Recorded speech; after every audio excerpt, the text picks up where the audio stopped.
Akenshi uburibwe bw'umugongo burijyana nyuma y'iminsi mike, gusa ku bantu bamwe na bamwe ntibikunze kugenda cyangwa bigahora bigaruka bikabatera ibibazo bitandukanye ku buzima. Mwibuka, ubuzima bw'umuntu wese bushingiye ku mugongo.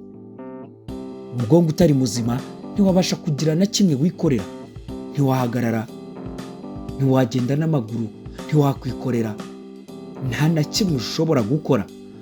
Ku Kibabi TV twababwiye uburyo ugomba kwirwanaho kugira ngo ugabanye uburibwe bw'umugongo. Icya mbere, irinde kwicara igihe kirekire.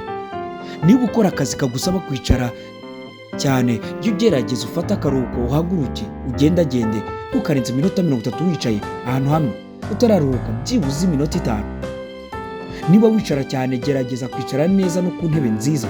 Hari intebe zibangamira umugongo, hakaba n'izindi ziwufasha. Haranira kwicara ku ntebe nziza zidatuma umugongo wawe uhetama.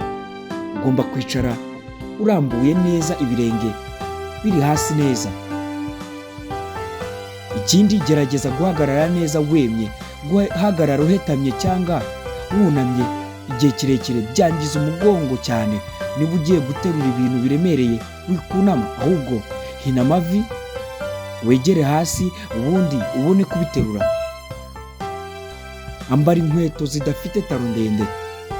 Ku bari n'abategarugori bakunda inkweto ndende, high heels, buriya zibangamira guhagarara neza, zigatuma ndetse urutirigongo rwihina, bityo ukaba wangiza umugongo ndetse ukanagira ikibazo gikomeye cyane. Kudasinzira bihagije bishobora kongera ibibazo by'uburibwe bw'umugongo. Gusinzira bihagije bigira uruhare runini mu gukiza no kuruhura umubiri ndetse no mu mutwe.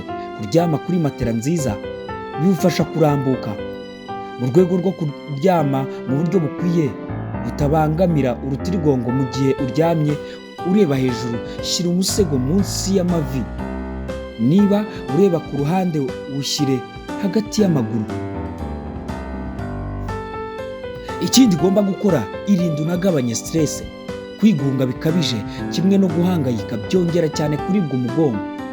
Shaka ibyo uhugiraho bigushimisha cyangwa ujye mu bandi. Icya kabiri, shyira ibikonje hakurya ku mugongo. Mu gihe uri kuribwa muri icyo gihe ari bwo bikiza, nko ku munsi wa mbere cyangwa wa kabiri, fata barafu ice, yigumisha hakurya. Barafu igabanya kubyimbirwa. Mu gihe wagize iki kibazo, ntugomba kurenza iminota 20 iyi barafu ikiriho. Hagarika kunywa itabi. Abanywi b'itabi bafite ibyago byinshi byo kurwara indwara zitandukanye zibasira amagufwa kimwe n'umugongo. Imyitozo ngororamubiri. Ni bibi gukora siporo mu gihe uribwa cyane. Banza ugishe muganga inama mbere yo kugira siporo ukora. Gusa mu gihe ubabara cyangwa se utakibabara cyane, ububabare bwashize, ushobora gukora siporo zikomeza umugongo. Ikindi ugomba kumenya ni ukugabanya ibiro. Kugira ibiro birengeje urugero bibangamira cyane urutirigongo. Kugabanya ibiro mu gihe ufite ibirengeje ni uburyo bwiza bwo kugabanya uburibwe bw'umugongo.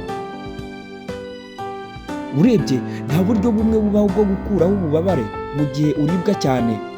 Wagerageza gukoresha bumwe cyangwa uburyo butandukanye ukareba ubukora neza. Ni ngombwa kugana kwa muganga mu gihe ububabare bw'umugongo wumva bwakomeye cyane kandi bumaze amasaha arenga 72, ni ukuvuga iminsi 3. Bitewe n'uburyo urwaye, nyuma y'ibizamini muganga akugenera imiti cyangwa ubundi buryo ugomba kuvurwamo. Gusa ni ingenzi ko turinda imibiri yacu bitewe n'ibyo tuyiha, bitewe n'ibyo dukora. Mu gihe ufite ikibazo cy'umugongo, irinda imirimo ivunanye. Ariko nanone ukwiriye kugana muganga, ukwiriye gukora siporo, ukwiriye gukora ibintu bituma umugongo wawe utangira kumererwa neza ndetse n'uburibwe bukagabanyuka. Iki ni Kibabi TV. Njye nitwa Freddy, nawe ubutaha.